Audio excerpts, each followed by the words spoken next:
Fala galera, beleza?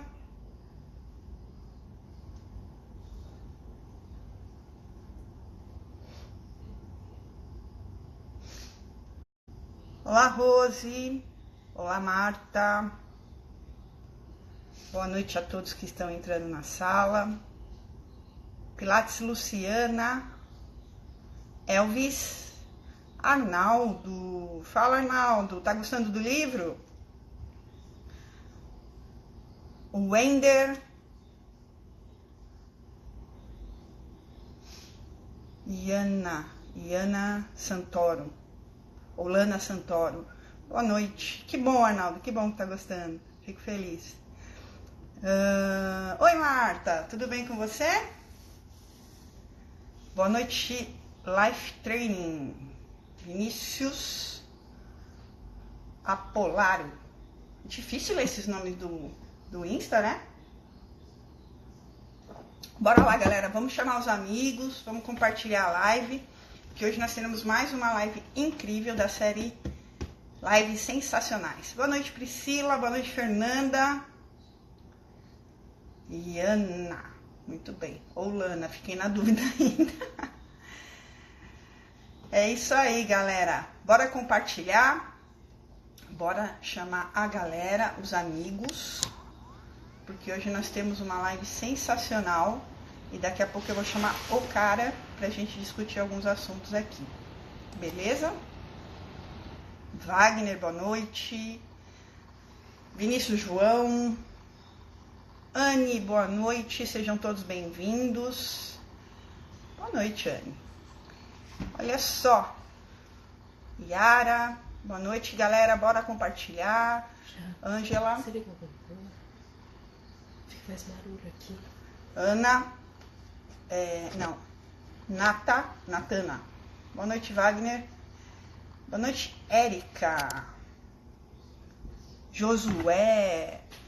Boa noite a todos que estão na sala. Boa noite, boa noite, boa noite. Quero falar para vocês, antes de chamar aqui o cara que vai fazer uma live, como ele mesmo diz, bastante dolorosa aqui pra gente hoje. Talvez o cara mais bem preparado, né? Em março vai me conhecer, Anne. Que delícia! Curso de fáscia, que bom! Delícia, delícia, delícia. Bom, para quem não sabe, acabei de lançar meu livro, ok? Que fala sobre a diferença do Powerhouse e a estabilização segmentar. Quem tiver interesse em comprar esse livro, na versão digital e na versão física, tá? É só, quando acabar a livezinha aqui, correr lá no nosso Stories, e no meu Stories, no caso, arrastar que o link de compra tá lá, beleza? O livro tá bem legal, acho que vocês vão gostar. Boa noite, Angélica, Val. Boa noite, prof. Boa noite, Val. Boa noite, Rodrigo. Boa noite a toda a galera que tá chegando. Quando for 9 horas em ponto, eu vou chamar aqui o cara que entende, que sabe tudo de dor, ou bastante coisa, que vai ensinar muita coisa pra gente essa noite, né? Adri Pilates, boa noite. Marcelo, boa noite. Enquanto isso, vocês podem me falar de onde vocês são, né? Se é a primeira vez que vocês estão na live, me contem um pouquinho.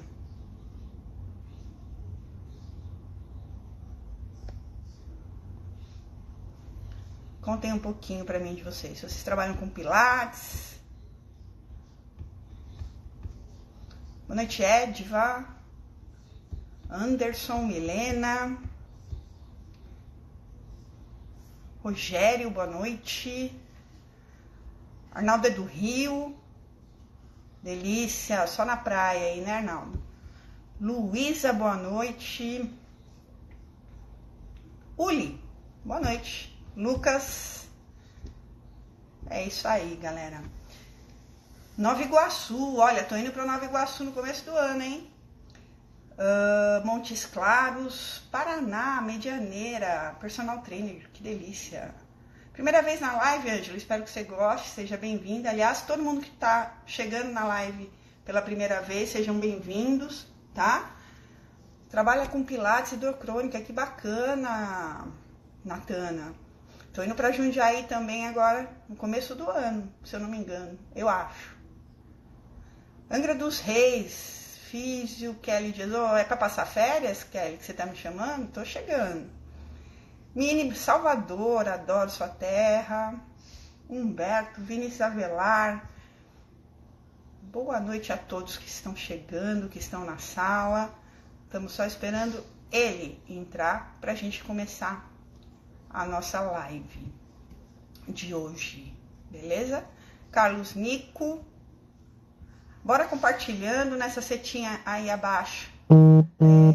Tem alguma coisa pitando aqui que eu não sei o que é exatamente, mas quem já viu minhas lives sabe que eu sou meio esquisita, às vezes pode ser meu próprio celular. João Pessoa, que delícia! Já estou de olho na sua agenda, oba!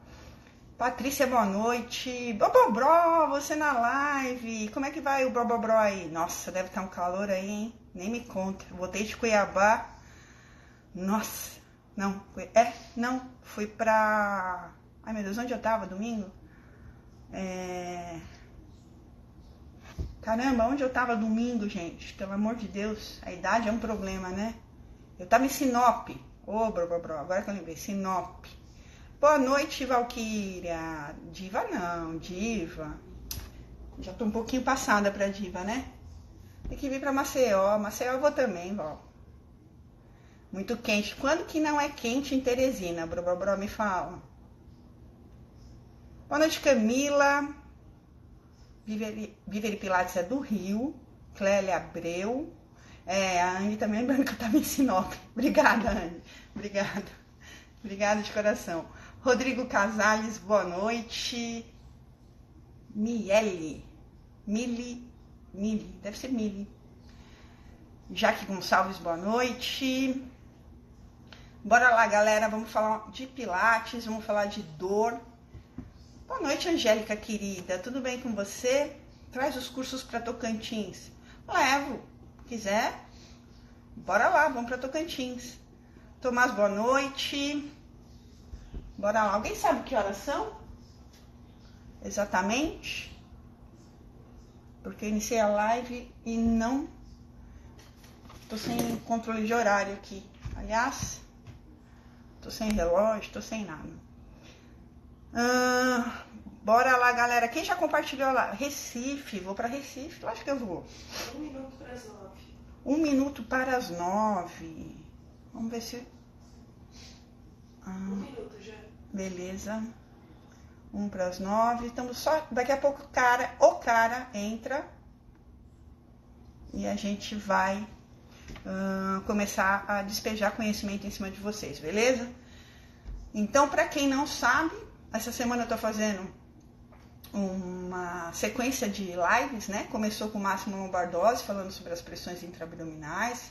Depois eu fiz uma live com a Nani Sevidia, falando sobre como é correta, como ela solicita a contração do Powerhouse nas aulas dela, né?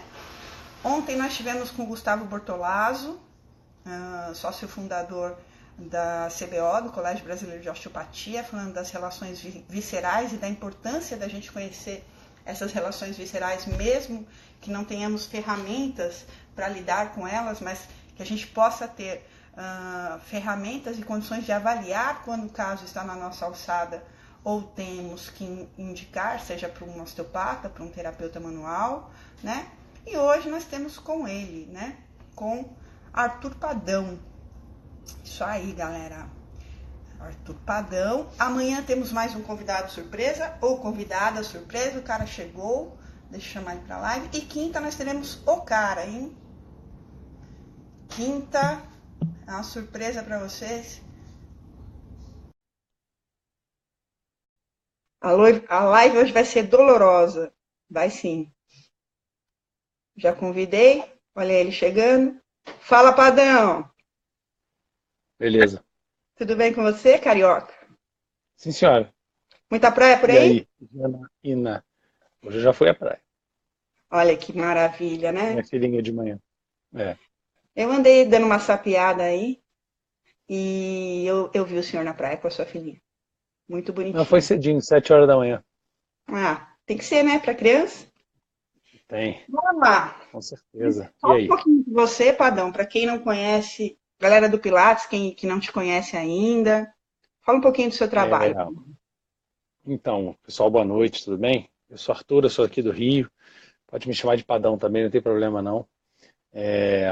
Eu sou físio aqui no Rio, 15 anos, sempre trabalhei com dor crônica, sempre trabalhei em equipes de dor multiprofissionais e meu envolvimento é praticamente todo envolvido em estudos de dor, em atendimento e treinamento profissional também, de outros profissionais de saúde, incluindo físios também, em dor, em neurociência, neurofisiologia, avaliação e tratamento.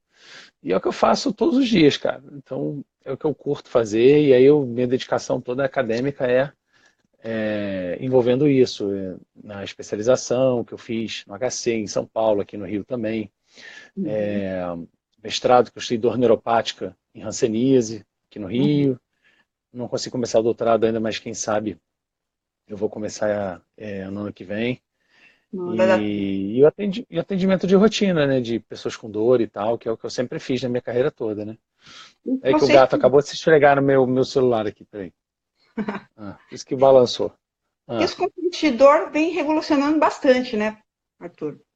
Eu não consigo porque te chamar de Arthur, tem que ser Padão. o fenômeno dor que você está falando é É o porque chama mais atenção agora, né? Na sim. verdade, é, como as coisas, a mídia faz esse favor, né, de expandir as coisas, e Uhum. estudos em dor sempre existiram, na verdade. Então as pessoas estão tomando ciência, né, do universo que você se especializar em dor agora, né, muito mais recentemente. Mas é um tem uma pegada, por exemplo, eu fiz minha especialização em 2006, então tem Uhum. um tempão, né, já. Então já se tem essa necessidade de físios estarem presentes Uhum. no estudo da dor. Existem até alguns físicos que eu pude conhecer, são meus amigos até hoje, inclusive quando eu fiz a minha especialização no HC.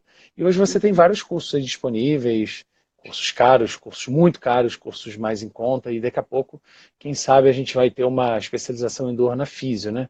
Não sei se é uma boa jogada, mas enfim, não vamos discutir isso agora não, entendeu? Não, isso dá pano para manga. Mas eu acho que falta muito treinamento. A gente tem que melhorar muito a área acadêmica antes de pensar em se tornar especialista. É. Mas é engraçado você falar do Pilates, né? O Pilates, antes, quando eu estava estudando físio, eu era atleta aqui no Rio, né, de remo, então eu machuquei muito. E uma das recomendações que eu recebi na época, assim, eu ainda remava quando era acadêmico, né? Era me tratar com Pilates, né? Eu me tratei algumas vezes, gostava bastante do Pilates.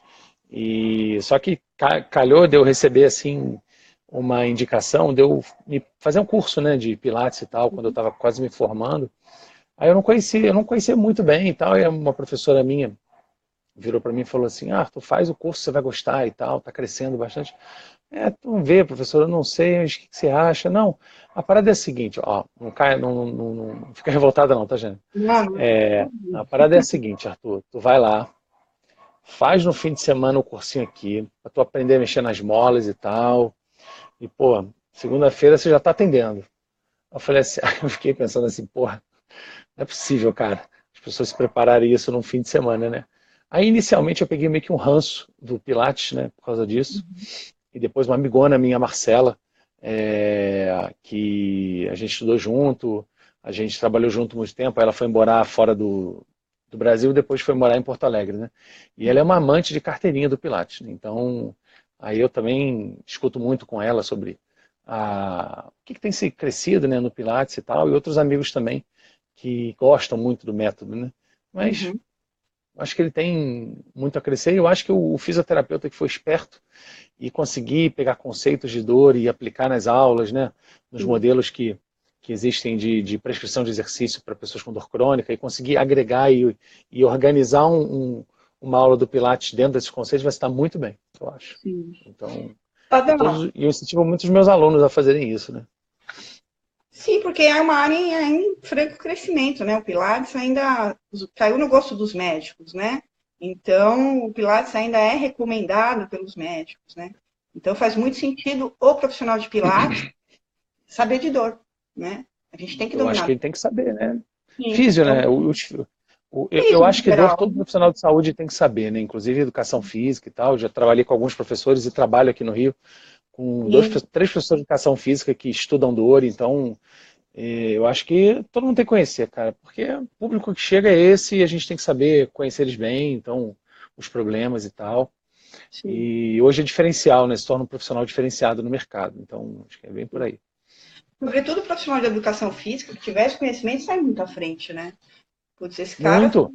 putz, Os esse caras cara sabem fazer aula melhor que a gente, cara. tá, porque ele sabe ministrar melhor a Concordo, aula. Você falou tudo, né? comando verbal, eles, né? Entendeu? É. Enfim. E eu acho que a gente tem que aprender com eles esses detalhes, né? Esses refinamentos. Sim. Então, porque senão vai ficar sempre gerando picuinha, né? Entre um e outro. É umas coisas desnecessárias, eu acho, né? Assim, às vezes. É. Mas bora lá. Temos umas perguntas, a meu ver, cabulosas aqui para você. Meu Deus, vamos Aproveita lá. e Gente, hoje é dolorosas. terça-feira. Hoje tem Masterchef daqui a pouco, entendeu? Então, Ah, vamos lá. bora lá. A primeira Vai. pergunta veio aqui, ó. Veio lá no meu stories, né? Que eu postei para a galera perguntando. Então, bora Hum. lá. Vi vocês dois dizendo que não se trabalha propriocepção em bases instáveis. Por quê? Porque a propriocepção, ela depende de várias. Eu vou botar eu falo, depois você fala, Janine. Eu já saí falando, né, inclusive. Porque a demanda da propriocepção não é só a percepção do corpo no espaço, depende de outros aspectos de equilíbrio, né? Visão, audição. Isolar a propriocepção, você tem que isolar a visão, isolar a audição, coisas que a gente não faz na prática. E assim, só porque você está numa base instável, não significa que o cara vai ganhar mais estabilidade só porque está numa base estável. Esse é um outro ponto interessante a pensar. E tem uma outra questão também da propriocepção, já que teve essa pergunta dolorosa aí, é que aumentar a propriocepção não tem nenhuma relação com a melhora da dor especificamente, né? Então, são outras demandas diretamente estão relacionadas a isso. Então, essa é a minha dolorosa opinião. Sim, o que eu disse é a mesma coisa, é que para se trabalhar a propriocepção, você tem que isolar alguns exteroceptores, né? Mesma coisa que você acabou de dizer. E que existe um engano muito grande quando se coloca a pessoa em cima de uma bola ou do bozu para melhorar a estabilidade, porque Uhum. nós não vivemos na bola, nenhum jogador de futebol joga bola em cima da bola, né? Então a gente tem que treinar os nossos pacientes ou os nossos alunos dentro das especificidades das tarefas que eles vão fazer no dia a dia, né? E Concordo. os seus artistas circenses, poucos têm habilidades em cima das bolas. Então foi isso que eu falei. Então acho que a gente está É bem concordando. por aí. Bora, Doloroso. a segunda, eu não sei se foi uma brincadeira, se é bem uma pergunta. Colocar uma lupa, um remédio, uma injeção, figurinha, sabe? Lupa. Uma lupa, um remédio, uma injeção e um microscópio. Eu acho que essa foi para você. Lupa, remédio, lupa, remédio. Ah, tá. Então estão me sacaneando certamente para falar de injetável e de microfisioterapia. Não, não vou falar sobre isso, não, galera. Não Eu tem já nada a tô ver com isso, não é o problema. o povo ainda vem Falar disso não. Não, porque a gente veio falar de mecanismo de dor, pelo amor de Deus. Não, se fosse amanhã, quando eu tava no clima de quarta-feira polêmica, aí até rolava, mas terça-feira polêmica não dá, não. Entendeu? Terça-feira polêmica. Vamos pular essa, então. Fechou? É. Bora lá, próxima. Você trata uma hérnia cervical igual a uma hérnia lombar? Cabulosa. Assim, tratar a hérnia, né? Eu trato a hérnia com carinho, com cuidado, né? Eu converso com a hérnia na sessão, né? Aquela coisa assim, bem animadora, né? É, Acho que depende muito da apresentação clínica, né? Assim, as pessoas têm hérnias, têm seus problemas, e a maioria delas são assintomáticas. Então, vou dizer para vocês que isso não me preocupa muito não na minha prática. Agora, o que me preocupa é saber se o paciente acredita que aquilo é realmente importante para ele. Aí eu tenho que pensar no modelo educativo que faça parte da terapia, que se ele tiver uma hérnia aguda, por exemplo, né, uma hernia extrusa que tenha sintomas neuropáticos aí vale a pena a intervenção com abertura ou com mobilização lateral das facetas e tal, mas eu não acho isso tão relevante não, entendeu, Janaína? Uhum. Agora, quando o cara chega com uma demanda, né, em relação a essa informação, eu preciso ajudá-la a ter essa demanda. Agora, depende muito, essas terapias mecânicas como do Mackenzie, né, eu não tenho treinamento em Mackenzie, mas eu sei que eles levam em consideração não necessariamente a hernia, os movimentos funcionais que produzem sintomas, que aliviam sintomas, tem amplitude, não tem. Acho que isso é mais relevante para a gente do que saber da hérnia especificamente, né?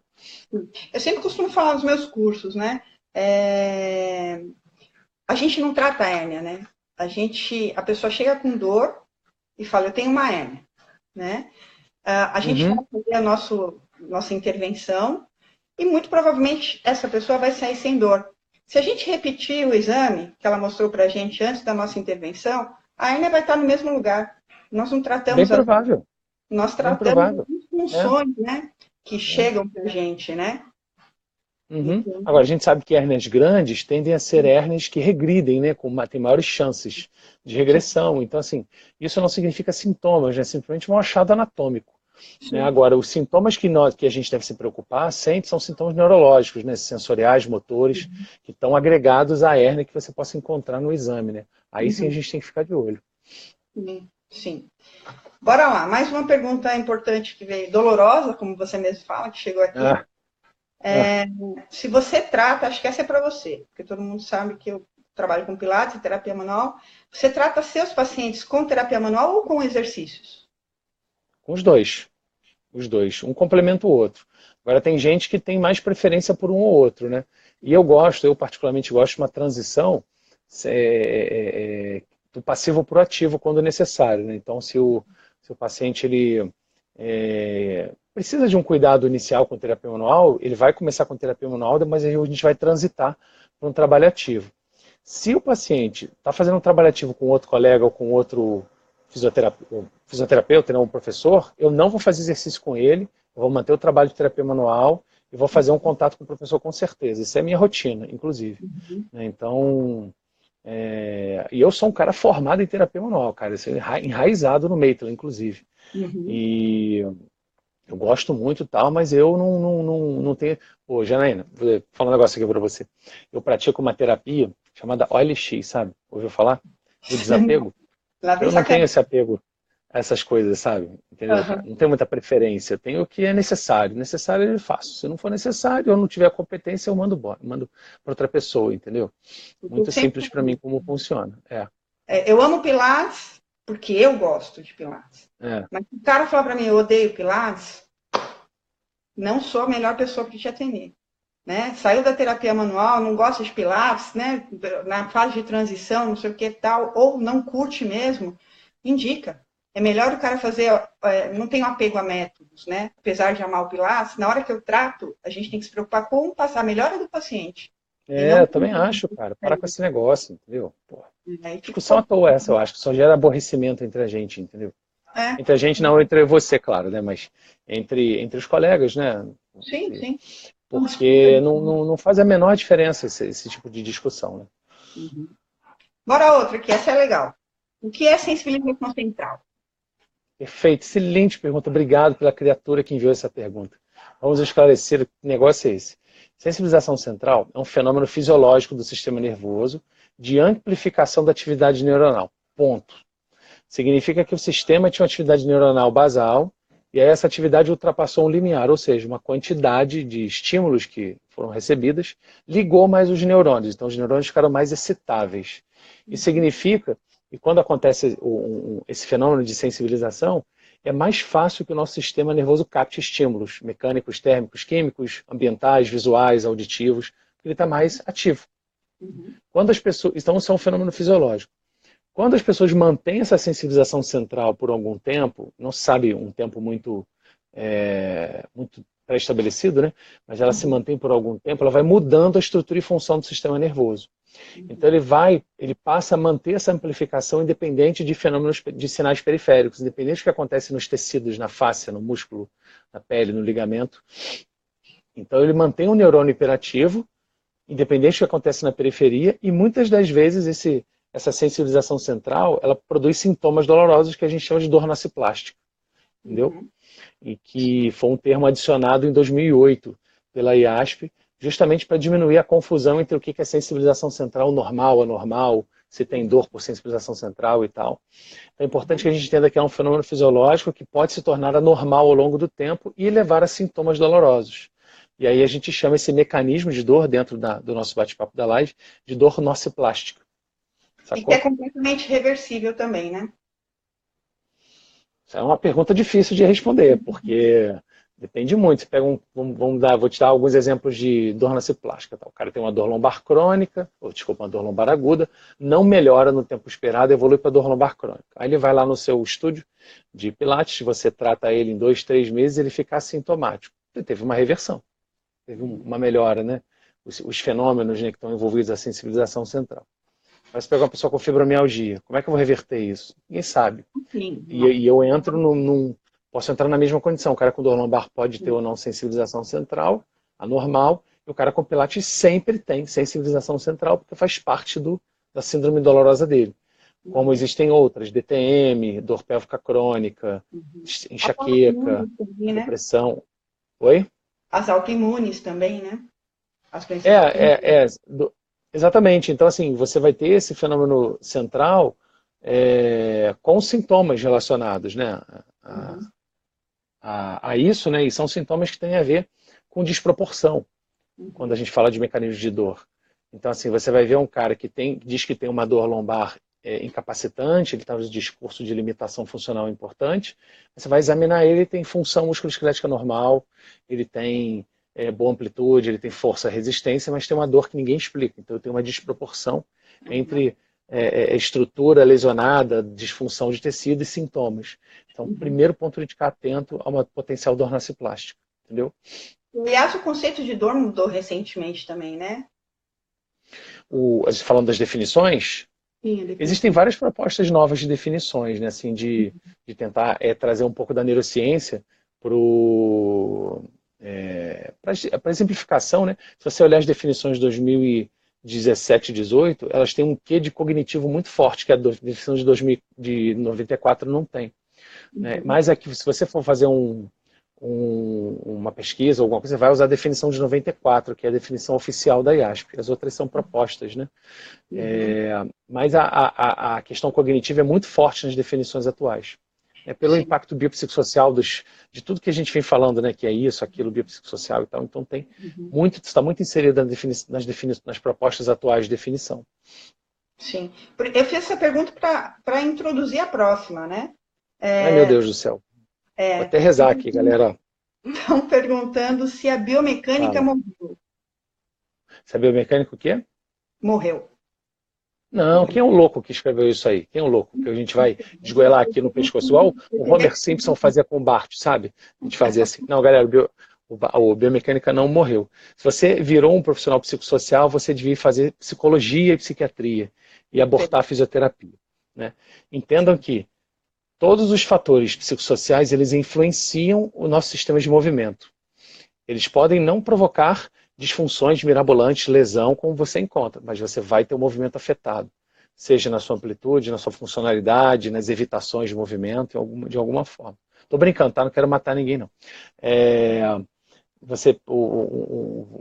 Posso dar vários exemplos de pacientes que eu atendo de rotina, que eu atendo só gente com dor crônica, porque é a minha rotina, né? Muitos deles não conseguem ser ativos porque o estado mental deles não permite que eles sejam ativos. Isso significa que eles têm uma série de questões pessoais, de personalidade, de comportamentos, depressão, que impedem eles de se movimentar, de quererem correr, de quererem fazer uma sessão de pilates e tal. Então, quando a gente percebe que isso está presente, ele tem que ir para a saúde mental, não tem jeito. E aí pode ser que porque não está evoluindo, né? Clinicamente, tem que ter saúde mental. A biomecânica nunca vai morrer. Nunca. Né? É porque, a gente foi preparado para estudar o corpo, né? É biomecânica do Pilates, está certo. Padrão, entendeu? deixa eu te perguntar uma coisa. Esclarece pra gente, que eu já vi muita gente falando, surgiram alguns termos, eu não sei se são tão recentes, mas começaram a ser estudados mais, pelo menos por mim, que não tenho esse aprofundamento em dor que você tem. Como cinesiofobia, por exemplo, catastrofismo, esses termos de neurociência, ok? E eu já vejo muitos profissionais confundindo o termo cinesiofobia como sendo simplesmente um medo ao movimento. Explica isso pra Certo. gente. E assim, Então, que cinesia... vai conversar ah, com o cara, faz mais um, que dá certo, bora lá. Explica pra gente o que é uma tá. fobia. Tá. Fobia é um medo excessivo e irracional de uma situação, né, é, específica. Pode ser movimento. Então a pessoa morre de medo de se movimentar. Mas não é um morre de medo normal, é um morre de medo de tremer, suar frio, de não querer fazer de jeito nenhum. Como se a pessoa tivesse uma fobia de barata, de aranha, de bicho, de alguma coisa que ela não consegue nem ver uma foto e nem pensar a respeito. Aí a gente está falando de fobia. Né? Uhum, Quando a gente fala de medo do movimento, a gente está falando que existe uma situação específica, que é o movimento, que é bem definida pelo aquele indivíduo, que ele sabe que ele vai ter medo e ele vai evitar se expor porque ele tem medo. A uhum, fobia, esse medo é irracional, então ele não consegue controlar as próprias emoções relacionadas a isso. Então, para início de conversa, o termo cinesiofobia é muito mal aplicado, é muito ruim, porque o estudo do medo do movimento parte da fobia do movimento, lá no final dos anos 90. Né? Então, assim, o termo correto que a gente deveria usar é medo do movimento ou medo relacionado ao movimento. Então, uhum, significa que as pessoas têm medo que elas evitam se expor ao movimento, porque achar que aquilo vai machucar, vai danificar, produzir mais dor e tal. uhum, Quando a gente fala de fobia, a gente está falando de um paciente que tem medo excessivo e irracional de movimento, tem uhum. sinais e sintomas clínicos de fobia e tem que ir para a saúde mental. Ele não... Então, assim, vou dizer para você que eu atendi quantas pessoas com cinesiofobia na minha vida? 5, 6. Mas Uhum. muitos outros pacientes que têm só medo, né? Porque o medo é uma situação muito específica, Janaína. A pessoa tem medo de fazer flexão, ela tem medo de receber impacto no joelho, ela tem medo de puxar uma mola específica no Pilates. Mas ela não pode ter fobia. Se ela tem fobia, ela está tendo uma emoção irracional, né? Sim. Não controlada, no final das contas. Quem estiver me ouvindo e tem o Profísio da SONAF, ano passado eu e a Amanda Lima escrevemos um capítulo sobre cinesiofobia. E esclarece essas questões de definições de termos, entendeu? Porque é importante que a gente fale o termo correto, para que a gente não pré-julgue e não escolha a intervenção errada. Porque se você achar que ele tem fobia, você vai escolher a intervenção errada, no final das Uhum. contas. Sim. Por isso que eu pedi para você esclarecer, porque eu já vejo muita É. confusão por aí, tá? Uhum, muita confusão. Sim. Bora lá. Agora é a melhor pergunta de todas, mas acho que é dolorosa para mim, no caso, tá? Então, Vai lá, vai fundo. pediram para que gostaria que você, Padão, Eu? explicasse para mim, essa mulher, no Ah, caso eu, que o Powerhouse estabiliza a lombar, prevenindo e curando dores na lombar. tá aí. Eu tenho que fazer o quê então? Você Eu tem que tenho que fazer o quê? me explicar que o Powerhouse vai prevenir e Hum. curar dores crônicas lombares. A Janaína será um mito, né? Então ela vai estar rica, né? Ela vai fazer um programa Mulheres Ricas lá na televisão, porque se ela conseguir provar que isso é verdade, né? Esse papo aí do Core, Powerhouse, né? Que são termos similares assim, é muito antigo essa, Cientificamente, esses termos, né? anos atrasado, né? Muito antigo. Talvez acho que anos 70, 80, se não me engano, né? E isso entrou na física nos anos 90. A Uhum. ideia de estabilizar a lombar e tal, com músculos específicos e tudo. Cara, quase não tem, das pesquisas que saem sobre estabilização lombar com core ou powerhouse, nenhuma conseguiu curar os pacientes deixassem de ser sintomáticos ou prevenissem dor, né? Que você manter um powerhouse funcional significa que a pessoa não vai ter dor, então você está prometendo algo que não vai cumprir. Uhum. Então, furada, né? Essa, Você não conseguiu me convencer, Padão. né? Era o De contrário, que? era pra você me convencer. Ah, eu tenho que te convencer de quê? De Acho que que, de que Powerhouse isso previne? previne. De que isso previne? Ah, tá. Então, é, então previne, né? Vamos falar, vamos falar de alguma coisa mais séria. O que a gente deve avaliar perante uma dor crônica? As A gente, questões a gente quando, como vamos lá, relação. área da saúde geral, né? É importante que quando vocês, os profissionais de saúde, estiverem atendendo pessoas com dores, eles têm que ter uma rotina mínima de avaliação em dor e de forma sistemática. Por quê? Porque a sistematização e organização da avaliação fala de qualidade do serviço. Então, se você quer ter que seu serviço seja de qualidade e bem reconhecido, você tem que ter uma organização, uma sistematização do seu serviço, né, que são avaliações rotineiras de início, meio e fim de propostas de intervenção, e que você quantifique e qualifique os sintomas dolorosos. Então, que você use meios quantitativos e qualitativos para coletar informações sobre a experiência dolorosa do paciente. Então, se a gente falar de avaliações de informações mínimas que o fisioterapeuta costuma coletar, informações, para ele ter um mínimo de qualidade na avaliação dele, ele deve coletar informações sobre dor e deve coletar informações sobre a capacidade funcional ou funcionalidade geral dos pacientes. Quando a gente fala de informações sobre dor, a gente pode usar métodos quantitativos, aí a gente usa escalas ou questionários para gerar mais escalas, né? Porque os questionários eles também têm características qualitativas nas informações.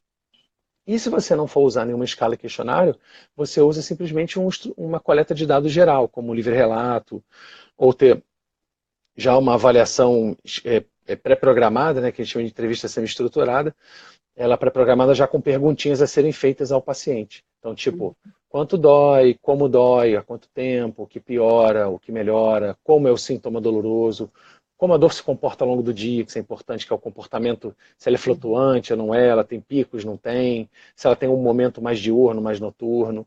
Então, todas as informações sobre dor relevantes de rotina mínima que o fisioterapeuta deveria perguntar. Isso estou falando de uma avaliação básica mesmo da físio, né?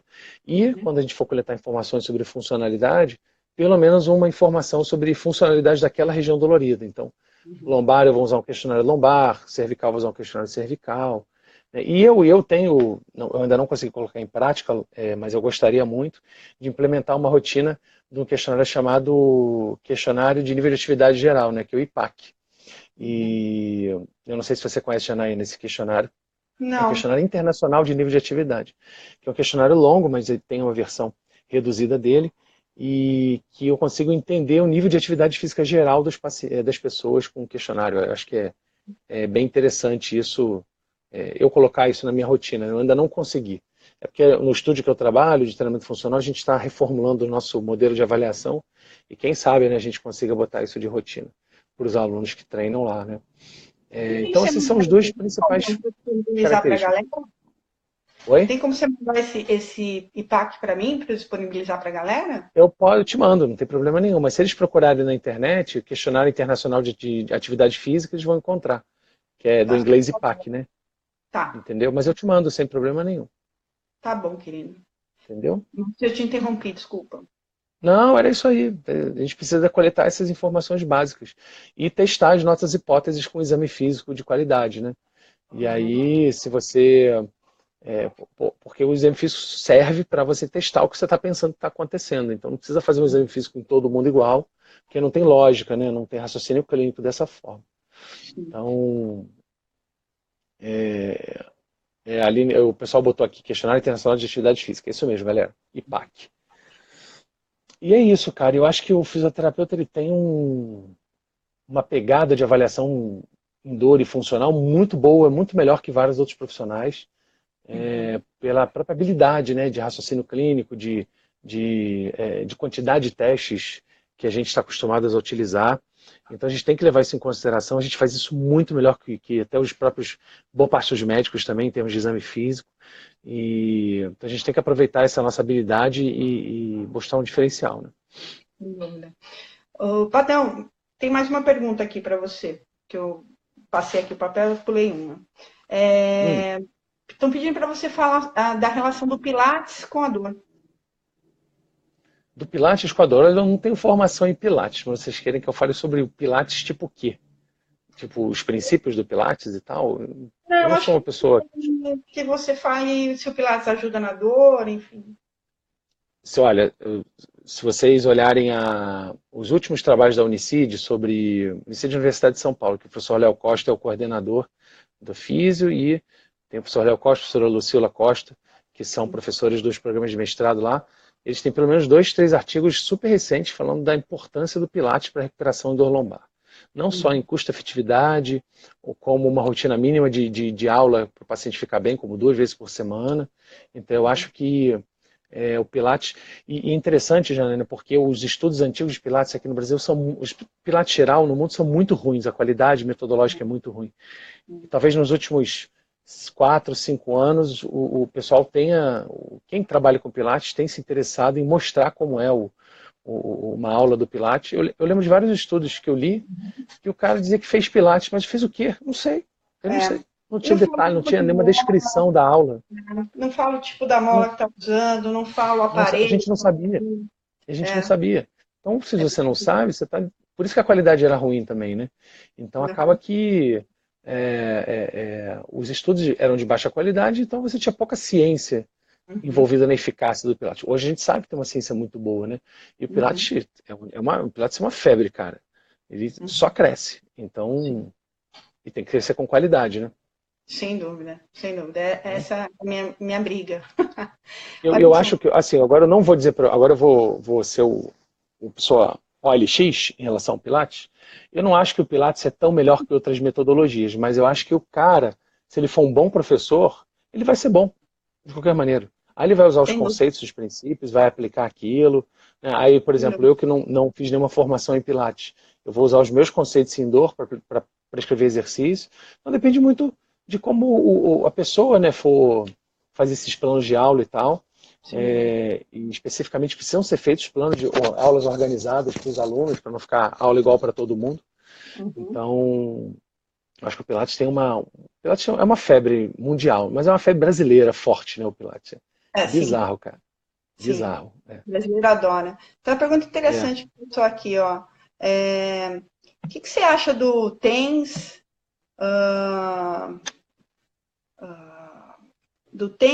e correntes da eletroterapia, se ainda é válida?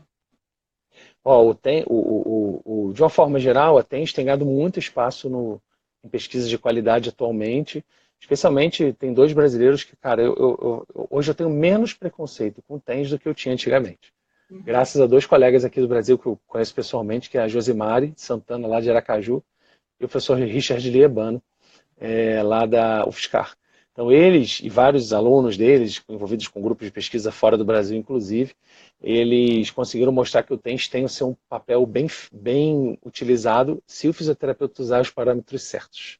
Se ele não usar o parâmetro certo, ele faz o que todo mundo faz, que é ligar a máquina já com o parâmetro pré-estabelecido, ir lá tomar um sorvete, conversar sobre o que aconteceu ontem na novela ou no jogo de futebol. Então, eu acho que aí não vale a pena investir, né? Agora, outras correntes, a interferencial também tem o seu papel. As correntes funcionais são menos estudadas para dor, mas estão aí. Né? E eu tenho trabalhado com corrente cerebral, né, de estimulação transcraniana, que é a corrente direta, né? Então, eu acho que também tem. E tem bons níveis de evidência para dores crônicas, né? Dor neuropática, fibromialgia. Então, é uma turma legal aí de trabalhar. Show. E tem outra pergunta bem bacana aqui. Dor no paciente fibromialgico. Como introduzir os exercícios para eles? Pensa, cara, assim, ó, vamos lá. Pensa que você não dormiu umas 7 noites seguidas. E aí, pensa você que me fez essa pergunta, né? Você não dormiu mais 7 noites seguidas. E aí o seu corpo inteiro dói, você está cansado, estressado, puto, mal consegue se mexer. Aí o teu professor fala assim, não, você tem que fazer exercício físico. Olha a M sendo jogada no ventilador. Então, assim, quando a gente for atender pessoas com fibromialgia, cara, o limiar deles, a tolerância deles à atividade física é muito baixa. Então a gente não vai conseguir fazer a mesma aula para ele do que para um cara com dor lombar ou um outro paciente com outra condição. Porque, de uma forma geral, tá? De uma forma geral, eles têm pouca tolerância à atividade e um limiar de estímulos baixo. Aí vem em São Paulo também o estudo da Caterine Ferro, que é uma amigona, lá de São Paulo, ela de Maceió e está estudando em São Paulo, fez o doutorado na Unicid, estudou mulheres fibromialgicas com Pilates. Então, ela observou, acho que foram quase 100 mulheres que ela acompanhou, que cada mulher tinha uma dose diferente para o exercício físico. Olha que coisa. Então, tinha gente que conseguia fazer uma aula excelente, tinha gente que não conseguia fazer 50% de uma aula, Então os parâmetros foram ajustados o tempo todo. Então, assim, é isso, cara. É ajustar parâmetro, é puxar a rédea e com calma, paz no coração. E As sempre, evidências mostram que se ele...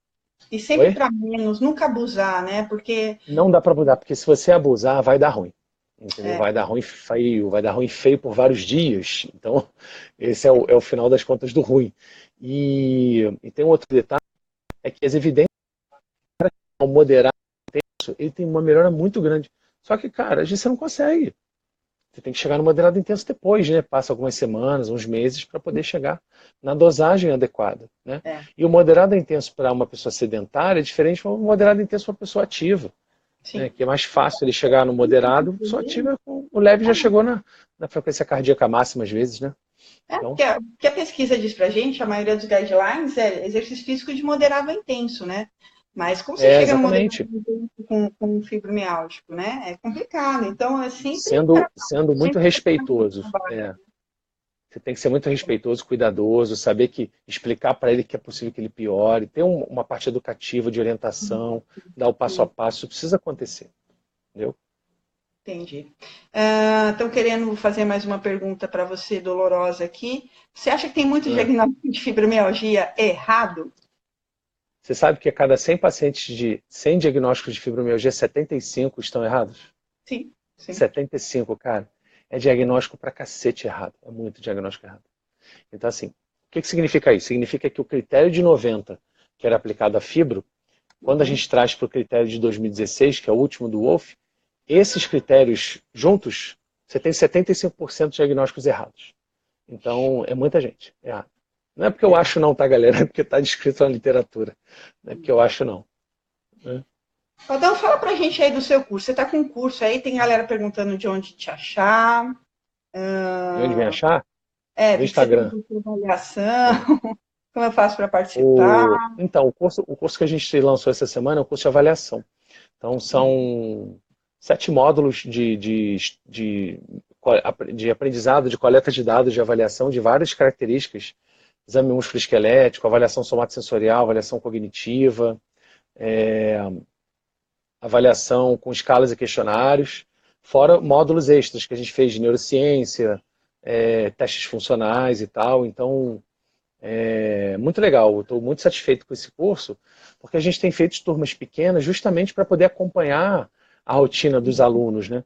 E tem um módulo também de mecanismos de dor, que era a nossa proposta aqui da live, para que o aluno saiba identificar esses mecanismos minimamente na rotina de avaliação dele. Então, acho que eu estou super feliz de ter conseguido montar isso tudo, gravar essas aulas, preparar um modelo de aula que o cara consiga entender sem eu estar presente na frente dele, né? Que é o que eu fiz nos meus cursos presenciais, né? É muito difícil o curso online. Então, galera, fica mas aí eu a gostei dica. muito. Entra no Insta do Padão, vale a pena, Arthur Padão, não tem H, né? Isso, obrigado, Janaína. Namastê, obrigado. Não tem H. Não tem H, Arthur Padão. Ele tem 2 cursos, você tem mais um também, não tem? Sobre... Online tem esse de avaliação, que a gente está com essa metodologia. Tem o de neurociência, que está também lá na minha bio, só que aí eu vou fazer ele tem um módulo, a gente vai fazer 7 módulos de neurociência. Então, eu estou preparando ele ainda, não vai ser para esse ano, vai ser para o ano que vem. E tem o da Cefisa, de exercício e dor, que a gente gravou, que eu gravei em 2016, que é só no site da Cefisa. Aliás, quem quiser, manda mensagem no meu inbox, que eu mando o link lá do curso da Cefisa e dos outros. Mais informações, quem quiser, né? Então, galera, e tudo sobre dor, galera. Tudo sobre dor. Vale a pena. Eu vou fazer. Eu vou comprar, já estou saindo daqui, vou comprar um. Não, você é uma avaliadora, que é nossa hashtag. Não, avaliação é o princípio básico de tudo, né? Deixa eu antes que o Insta expulse a gente, tem uma pergunta interessante aqui para você. O que é abusar para você, Padão? Pois em algumas pesquisas tem melhora da dor com recrutamento das fibras tipo 2. Assim pode ser usado carga máxima. Ou o que você acha? Excelente, pode usar carga máxima sem problema. Só que você tem que entender o seguinte: todo treino de força, né, com carga mais pesada, sem ser resistência puramente à força, o paciente vai evoluir com hiperalgesia, né, que é dor muscular tardia. Então, se você pega um cara que não tolera bem dor, talvez não valha a pena inicialmente começar com treino de força. né? Então, ele vai agravar os sintomas. Todo mundo agrava, né? Quando muda a carga, quando aumenta o volume de treino, ou quando muda o tipo de exercício, né? Faz um novo estímulo, né? E acaba que a pessoa tem dor muscular e isso não é bom para pessoas com dores crônicas. Isso não é bom. Apesar de toda regra tem sua exceção. Eu, por exemplo, Janaína, eu gosto muito de uns pacientes que não conseguem perceber áreas do corpo, contrações musculares, eu sento a porrada naquela área, naquele dia, para ele ficar com dor muscular, para ele entender que o músculo está vivo, existe no corpo dele, no cérebro dele, alguma conexão. Adoro fazer isso, inclusive. Mas eu tenho que explicar que isso vai acontecer, né? Explicar, né? Olha só, É. a Mazapira, não sei, tá falando aí, galera, olha, que faltam profissionais da saúde que trabalham com pilates e entendem de mecanismo de dor. Então, olha, deixa, né?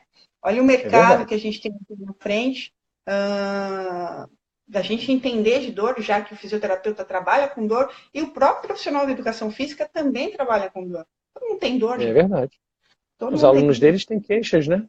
Tem Os que. alunos deles têm queixas, né? E o Aí tratamento imagina, é movimento. cara, eu escutei minha formação acadêmica inteira. Ah, o professor de educação física trabalha com indivíduos normais e os fisioterapeutas trabalham com pessoas doentes. Cara, todo mundo tem algum problema, cara. É Porra, verdade. tem artrose, tem diabetes, tem não sei o quê, tem um colesterol alto, tem dor não sei onde, dor lombar. Pô, e aí os caras vão ficar nessa. Não existe isso, né? Isso aí é Eu costumo falar assim, uma eu formação muito ruim. fisioterapeuta, É um argumento muito ruim para se né? utilizar, inclusive, né? Eu costumo sempre falar também, Padrão, assim, o número de pacientes que procuram a gente para fazer exercício físico por questões que não são musculoesqueléticas é tão grande, né? Eu não sou a melhor profissional para periodizar um treino, né? Para um Uhum. cara que tem diabetes, depressão, né? Não tem dor nenhuma. Então, assim, acho que as duas profissões se complementam demais. Além disso tudo que você acabou de dizer que todo mundo tem dor, né? Pois é, cara, com certeza. A gente tem que saber.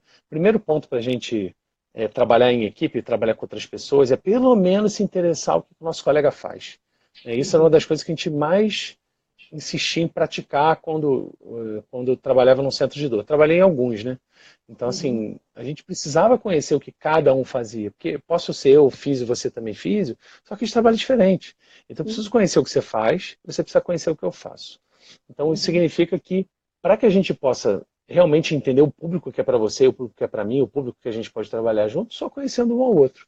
E aí sim, o profissional ele tem mais chance de ser bem sucedido na carreira dele, e até mesmo direcionar os alunos, os pacientes deles para outros profissionais adequados, né? Aqui no Rio a gente montou uma rede, num dos grupos de dor que eu trabalhei, fiquei 4 anos lá. A gente montou uma rede em todo a Grande Rio de pelo menos um fisioterapeuta de confiança em cada bairro, assim, nosso, para que a gente pudesse direcionar os pacientes que não iriam se tratar com a gente pela distância da clínica. E ficou muito legal esse esquema, né? Então Sim, fico muito satisfeito com isso. o trabalho É. multidisciplinar, não só com. A gente está falando de profissional da educação física, mas a gente sabe que nos casos de dor crônica, o trabalho multidisciplinar é de extrema importância, né? Uhum, exatamente, tem que ter. Agora, eu respeito, e a gente tem que entender que nem todo mundo está afim de trabalhar com um monte de gente. O cara quer ficar no consultório dele, no estúdio dele, na academia, não é problema. Mas, minimamente, a gente precisa interagir com outros profissionais, porque a gente não vai dar conta de todos os recados, né? Aí vira o Sim, curso do MacGyver. Aí o sim. negócio não dá certo, né? MacGyver você lembra, né, Janaína? Então, pô. Não, eu tô ali, né? Não sou tão novinha assim, né, Padrão? Tem acho que É. um pouquinho de ano a mais. Outro dia, eu fui dar aula num evento aqui em Niterói, que é uma outra cidade do outro lado do Rio de Janeiro, né? Eu falei do He-Man. Aí né, o pessoal ficou me olhando com cara de bunda, entendeu?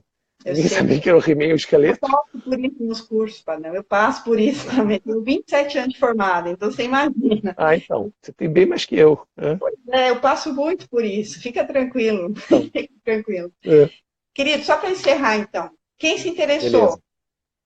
pelo curso do Padrão, corre lá no Insta dele, que tá todas as informações lá, beleza? Ou chama ele lá no direct, que ele vai responder um a Isso, um faz isso. e direcionar vocês. Quem está interessado no livro do Powerhouse para entender aonde qual a diferença da estabilização segmentar de Bohrod, que cientificamente caiu, como eu e o Padrão estávamos falando na live, estamos atrasados há no mínimo 15 anos em respeito a isso, quando a gente fala de Powerhouse, core, estabilização central, e o que o Joseph dizia, porque não sei, como você não sabe nada de Pilates, você mesmo disse, né, Padão? Joseph não mandava contrair contração máxima de transverso, de 20% a 30%, de 2% a 3%. Joseph não pedia nada disso. Joseph queria que o cara se Imagina. mexesse. Ele queria que o cara se mexesse, só isso. A confusão foi gerada que a estabilização segmentar do Paul Rhodes foi engendrada dentro do Pilates, não sei como. E as escolas começaram a ensinar. Eu sei como, eu sei. Inclusive foi via Rio de Janeiro, mas tudo bem. Também, mas ó, abafa o caso, né? A gente já tá metido em polêmica demais. Eu sei Não, que mas assim, eu acho que a gente está tentando juntar conceitos, né? Só que às vezes a parada não vai, não entendeu? vai. E não deu, e não foi. O próprio Paul Rhodes falou, É. né, que não, E não já foi. E o próprio Paul Rhodes mudou muito o discurso dele de escrita de artigos, né? Porque ele já parou com essa venda de estabilização segmentar, de contrair o transverso e o multífido, que é a quinta camada grudada na vértebra. Então, porra, não tem isoladamente. como. Porra, Isoladamente, viu? tá? É. Eu estive com o Paul Rhodes no Congresso Mundial de Osteopatia o ano passado, e os gráficos dele de dor, ele estuda sensibilização central, periférica hoje em Aham. dia. Ele se disse Mas é. amedrontado.